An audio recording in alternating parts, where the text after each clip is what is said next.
Ito yung pumipili ng gwapo, tama? Ay, hindi, sir. Siyempre, sir, may anak na ako. Siyempre, kailangan ko din mamili ng matinong lalaki. Oo, paano natin malaman? Sige nga, ikaw bilang isang babae, paano mo masabing matino ang isang lalaki kapag nakausap mo? Sir, depende. Sige nga. Depende sa binibigay niyang action sa'yo. Hindi lang puro salita. Dapat may gawa. Madam, hindi pa natin malalaman yan. Sa panahon ngayon, this is the first step na magkita kayo, mag-usap Siguro, kayo sir, dito.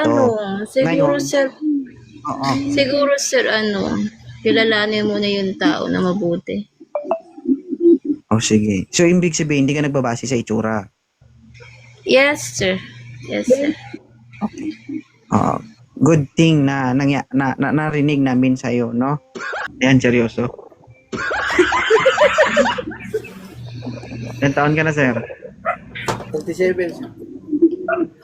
Yan. Siguro naman, sir, kaya mong patunayan kay ma'am yung pagiging seryoso mo. Ako naman kung seryoso siya. Oo. Ano, ma'am? Huwag ka na Ngiti nga. magpanggap. Sir, pangitiin nyo nga, sir. O bakit? Akala ko ba hindi ka nagbabase sa itsura?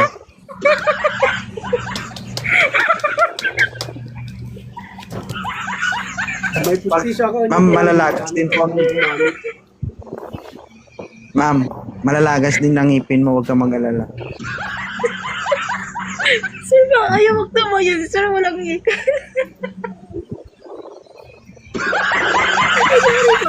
Akala ko ba hindi ka nagbabase sa itsura? Ha? Akala ko ba ang pinagbabasihan mo yung kayang manindigan sa'yo at kayang Okay lang, patunayan sir, yung sarili mo sa'yo? okay lang naman, sir. Kaso, yun nga lang. Incomplete naman. Sorry po. No comment na ka lang. Sige, sir. Gawa. Ano ba talaga? Pero yung kompleto naman yung harap.